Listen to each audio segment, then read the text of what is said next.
Yes. Now, he is a true identity, And that his presence here today is a testament to his remarkable achievements and contribution. With all our hearts, I would like to welcome today our special guest of honor and a keynote speaker, Mr. Engelu Rajesh Athaide, the self-made serial and social entrepreneur, angel investor, educationist and motivational speaker who wishes to develop businesses with high growth prospects. We are privileged, ladies and gentlemen, to have the opportunity to learn from him the wisdom and his experience. Please put your hands together and welcome Mr. Engelo Rajesh Athaide. Where he'll be sharing his thoughts on the entrepreneur's compass, navigating your way to success. All yours. So can we all clap for what's been organized today? Can we clap hard? Okay. It's awesome speaking after the lunch slot, and there are three benefits of clapping. One is it makes you awake, that's for sure. Second is it makes sure that the person sitting next to you is awake. And the most important benefit is it helps your blood circulation. Good for blood pressure. So congratulations for all of the people who are here in this room today, and I'm sure a lot of collaborations will happen thanks to such networking events, and I'm grateful and thankful to my dear friend Mr. Ganesh Gokhale, his partners and the teams who have organized such a lovely well-organized event, and a lot of meaningful enterprises and entrepreneurs in the room. I'm going to be speaking on a topic called the Entrepreneur's Compass. We all know that direction in life is critically important. Whether it is personal, professional, or business, it is critically important in the direction that you drive so that you can reach your destination. Most of the times, most of the entrepreneurs, including me at certain points of time in life, have missed out the direction, and we put double or triple or four time efforts to reach the destination. So how can we fine tune our journey as an entrepreneur, drive in the right direction, drive it with great speed, and reach the destination? So that's what I'm going to be discussing today. The Entrepreneur's Compass, Navigating Your Life to Success, is the third book that I have written, and this is published by the Times of India. So what I'm going to be doing in here today is I've got two books with me. I carried it intentionally with me. The person who asked me the first question is going to get a copy, and the person who will ask me the last question today is going to get a copy. So I want to ensure that you participate and you are with me along this conversation. I wouldn't want this to be a monologue. I would love to have this as a dialogue. There are some very interesting people here today in this room. I've got my dear friend Mr. Deepak Rao, is missing. If somebody can just request him to be here. Again, a stalwart speaker. I've got my dear friend Vivek Mendonca, Lawrence and Mayo family. I've got my dear friend Mr. P.N. Shetty. These are all very impactful entrepreneurs. As we travel in the journey of entrepreneurship, it is critically important on whom we can get associated with. Entrepreneurship is a beautiful journey. It not only changes the fortunes of the person doing the business, but it also impacts the people associated. And I love to say this, that there are multiple stakeholders with an entrepreneur. One is his employees and his team. Second is his vendors. Third is his customers. Fourth is the stakeholders. And fifth, and the most important element and pillar, is the government departments. We all are connected by one common thread, and that one common thread is the rules and regulations of the place in which you are operating your business. It might be local, it might be national, and it can be international and global. So we need to be aware and checklist on what needs to be done, when it needs to be done, how rightly it needs to be done. That's the crux of the story, because you cannot get jacked up by a surprise, and that surprise most of the times comes from the authority. So we really need to be clean and clear on that.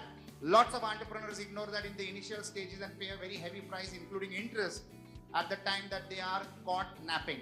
So these 5 pillars, if handled well, business can be a smooth flow and it can be the way to growth. We all heard a very interesting presentation by Mr. Ramesh from Rupee Boss. We must have heard in the morning from the boss of Rupee Boss, Mr. P.N. Shetty. Of course, when you have the Rupee Boss with you, you become a business boss. Money is one fluid which really is required in the vehicle of the journey that you're traveling in. Now, what's most important to understand is how do you travel this journey and with whom do you travel this journey. These are all changing times. The way we did business 10 years, 15 years, 20 years back and the way we do business today are two different zones altogether. Today, it's a different era. Everybody is large. So So the model is going to be changing. We really need to be aware about which direction we need to travel to. And instead of hiring employees, you need to start devising business models where you can engage entrepreneurs. So you are actually changing the method of doing business, and if you can do that well, your profitability and productivity will multiply. So that is a myth. Now what happened was in 90s when computers came to India, we had agitation saying that computers will take away our jobs. In fact, that never happened. That way India is so robust and powerful that all the developed countries started depending on the IT infrastructure that India was creating. What I would like to say is, it is going to be difficult for people to retain productive employees. What happens is when the employee becomes productive, he wants money in proportion to the output that is giving out of the effort that is implementing. Now, if you pay one employee of a similar status, higher salary, it will disturb the working ecosystem of that organization. Instead of losing the productive employees, you retain the productive employee by making him a partner in progress, by making him an entrepreneur in your own organization, and you becoming a venture capitalist for your own employer rather than doing it for somebody else. Incentives model. Incentives is a very old term. You can really make a lot of changes if you start thinking on how this can be implemented very successfully and productively for everybody. Yes, any more questions? Yes, gentlemen. You said in your talk now that you need not be a cost center to your customer, otherwise you will be always at the bottom rung. You be a profit center or a revenue model for them. Yes. So for people in service industry, how can they be a revenue generation? Probably people into loan sector, finance sector. How can we be on the revenue side for the customers? So in the service sector, you have to keep increasing the value of your client. You really need to look at clients who can pay you in proportion to the knowledge that you impart. And that can happen only if you can provide valuable knowledge or valuable solutions to your clients. Like for example, a lawyer. So there are lawyers who are available for a case for say 25,000 rupees, and there are lawyers who charge you 25 lakhs for a single appearance. Both are lawyers, have the same background, have the same qualification, but their expertise and their excellence is on different levels altogether. Till you chase a client in service business, till you chase a client, you'll never be able to make money. The day the client starts chasing you, you will get crazy money, better than an industrialist can be earning. Like we have got lawyers making profits or turnovers in this country, which is better than a 2,000 crore invested industrialist.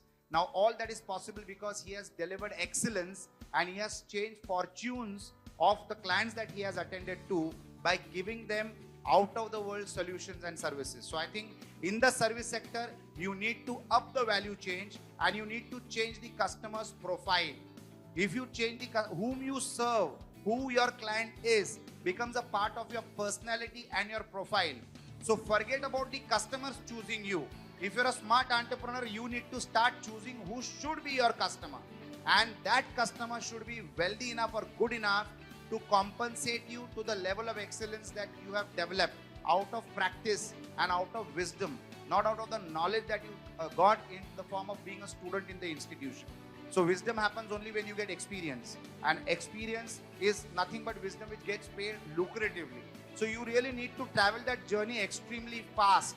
You don't need to be a 70 years old lawyer to earn that kind of money. You can do that at the age of 28 also. It all depends on how you master the level of excellence and create value for every client that comes across your way. In the services sector, the best method of advertising and customer acquisition is a reference, is a testimonial.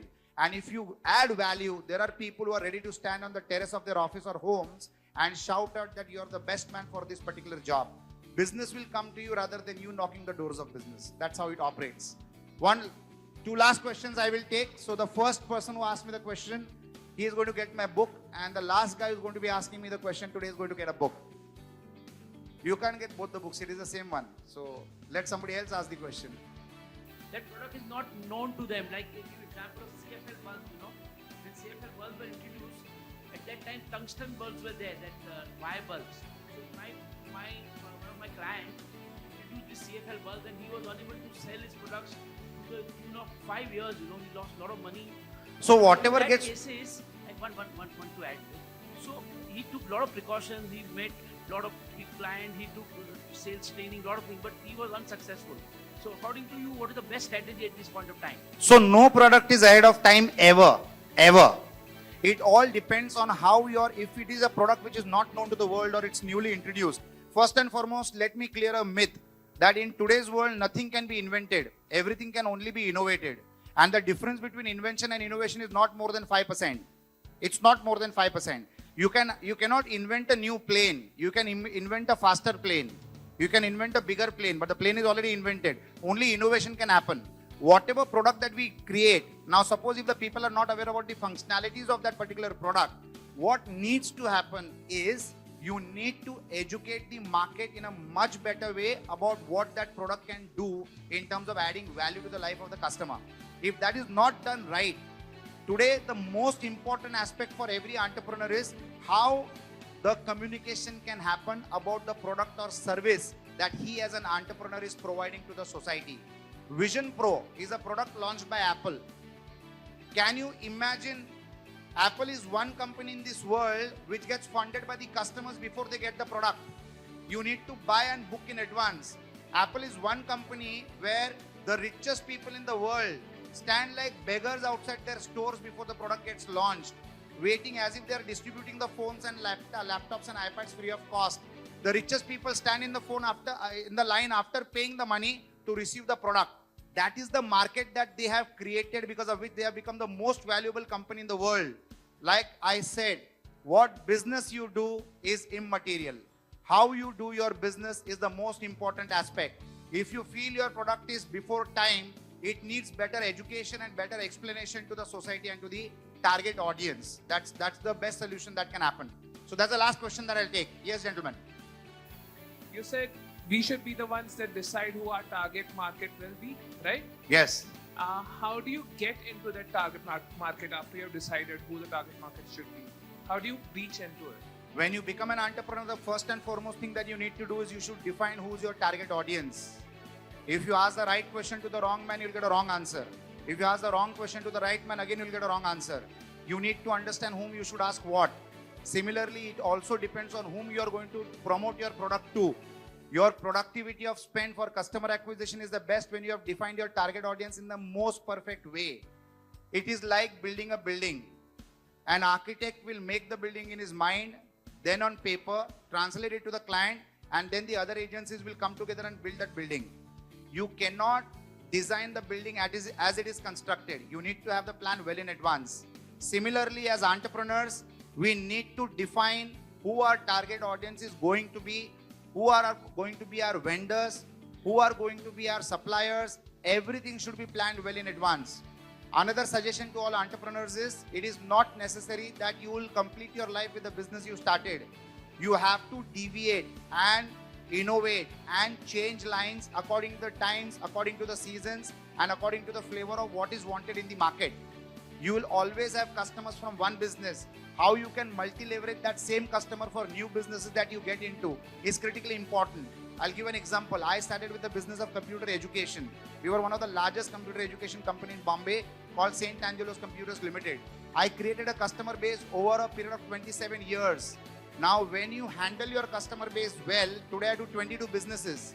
When you handle your business customers well, whatever you launch already has a ready-made market, because the trust is established. The transaction is being done. They know who you are. You know who they are. The transactions becomes very smooth. I would like to request all entrepreneurs in this room that please build a very powerful ecosystem of government people, of vendors, of stakeholders and investors, of customers, and of collaborating partners and employees. If you have a robust ecosystem, every large company in this country is leveraging whatever they launch gets good business purely because they are nurturing an ecosystem. You cannot keep fishing every single day. Your past efforts should give you current results and promise you future results. And that can happen only and only if you nurture these 5 stakeholders of your business along the way as an entrepreneur. Be mindful about it, be conscious about it, put a pen to the paper, plan it well, and take it ahead. Like, I'm one of the oldest and most regular customers for Lawrence and Mayo. Anybody in this room, you want to understand what is customer service? Just drop into a Lawrence and Mayo. You'll feel as if you're in an Apple store. You'll feel you're as if you're in an Apple store. You'll feel as if you're in a Ritz-Carlton. The world's best customer service is in Ritz-Carlton. And all the staff of Apple are trained by the Ritz-Carlton team. That's why you get that class of service. Every person that you talk to in the Apple store in any part of the world, irrespective of the language, religion, or creed, they will speak the same language, they will have the same answers. That speaks volumes about the amount of training that has gone behind that manpower which is operative in that organization. So, excellence is all about training, it is all about recruiting, training, retaining, and retraining. If you do this well as entrepreneurs, you are going to laugh all your way to the bank, you are going to be wealthy yourself, you are going to make your society wealthy, and everybody associated with you wealthy. So I wish you all the best. God bless you. Have a lovely future. Thank you so much. I would like to give these 2 books to the 2 guys. The first question and the last question. Well, congratulations.